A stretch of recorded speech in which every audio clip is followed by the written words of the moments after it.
Brick and its characteristics, Part 1.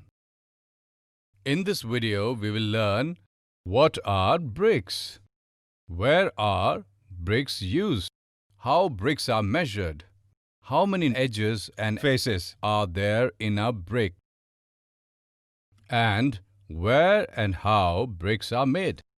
I want to eat something, but we just had our lunch. Not food. I want to eat an ice cream or something spicy like a samosa. Yes, it's too hot today.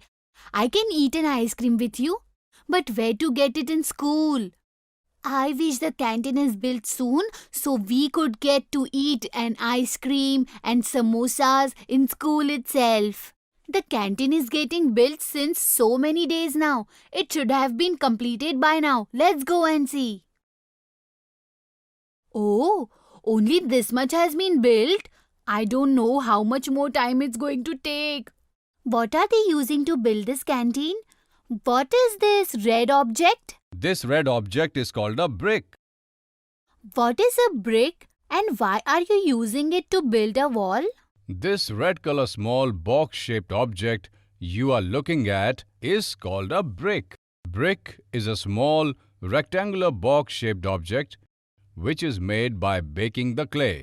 So are the walls of our school also made of bricks? Yes, and not just this school. Your home, all the buildings in this city, bridges are all made of bricks.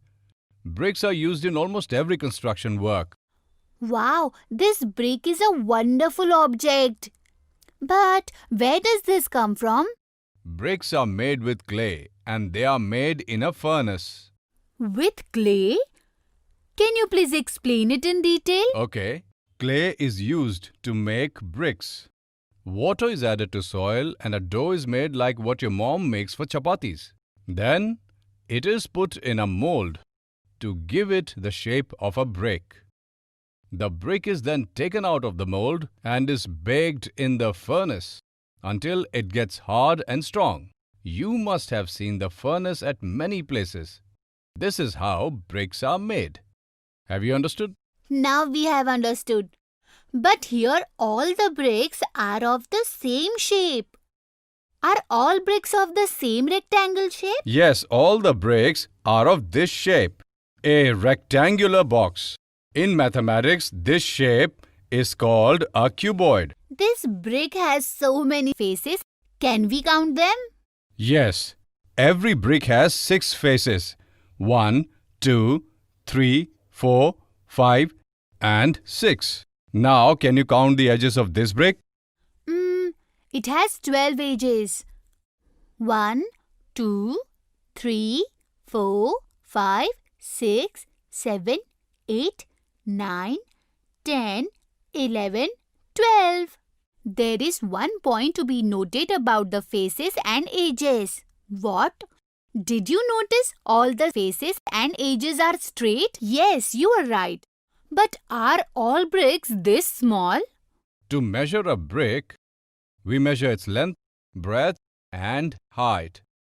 The length of this brick is 21 centimeter, breadth is 10 centimeter and height is 8 centimeter. You can find bricks of different sizes, but for our construction, we are currently using bricks of this measurement. So where can we see bricks of different sizes? To know that, you will have to look for very old buildings. In those days, floors and ceilings were also made with bricks. If you look at them, you will know the importance of bricks. If you want, I will bring bricks of different sizes tomorrow. Yes, sir. Please bring bricks of different sizes tomorrow. We want to see them. Thank you for giving us so much information about bricks, sir. Our class is about to start. We will have to go now. Okay, if you want to know more about bricks, let me know. Neha, did you remember what engineer sir told us? Yes. Let me summarize the information we gathered on bricks today. A brick is like a small rectangular box which is made by baking the clay. A brick is used in building houses, bridges, and all other types of constructions. Shape of the brick is cuboid. The size of a brick is determined by measuring its length, breadth, and height. A brick has 12 edges. A brick has 6 faces. Bricks are baked in furnace. I'm waiting for tomorrow because engineer sir will get different sizes of bricks to show us. Me too.